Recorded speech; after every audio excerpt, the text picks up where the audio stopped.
Θυμάσαι, Μανώλη? Αγάπη μου.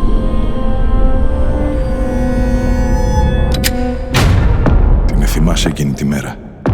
Το αίμα του πότισε το χώμα και τις ψυχές μας για πάντα, όπως το αίμα της Άννας.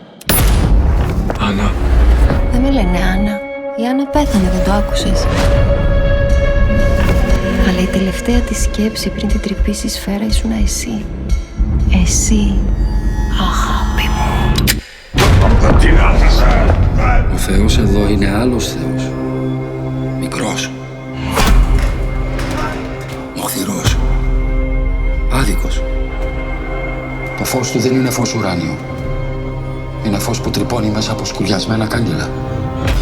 Πέφτει πάνω σε βρώμικες κουβέρτες. Σε στρώματα με ψήρες. Σε αίματα και σε σκατά. Το φως του δεν είναι αρκετό να φωτίσει καμία ψυχή. Το μόνο που κάνει είναι να σου δείχνει την απόγνωση μέσα στην οποία ζεις. Αυτός είναι ο Θεός που βασιλεύει εδώ μέσα.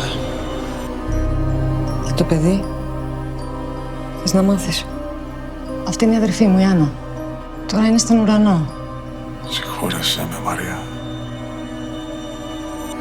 Συγχώρεσέ με. Στον ραντεβού την ερημιά να σου δίνουν ένα δώρο και να στο παίρνουν πίσω. Δεν υπάρχει πιο σκληρό πράγμα. Καφενεδάκια. Ο έρωτας, Μανώλη, κοίτα να ερωτευτείς ξανά. Να δεις πως όλα θα ξαναποκτήσουν πάλι νόημα. Μη σταματήσεις να ψάχνεις. Ψάξε μέχρι να το βρεις. Φτάσει μέχρι την άκρη του κόσμου. Να βρω τι, ρε Αναστάση? Αυτό που ψάχνεις, ρε. Το λόγο για να ζεις. Ό,τι και αν έχεις κάνει, ένας άνθρωπος με τόση καλοσύνη όσο εσύ δεν μπορεί να έχει κάνει κάτι τόσο κακό. Νομίζω ότι δεν έχω πάρει πρέφα, τι γίνεται. Όσο είσαι εδώ και δουλεύεις για μας, κομμένα αυτά. Να σηκωθούν να φύγουν από την τρούμπα. Να μην ξαναγυρίσουν ποτέ. Θα φύγουνε, οριζοντίως.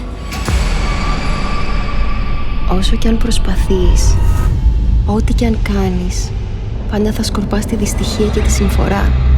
Δεν φταίς εσύ. Είναι η φύση σου. Δεν μπορείς να την αλλάξεις.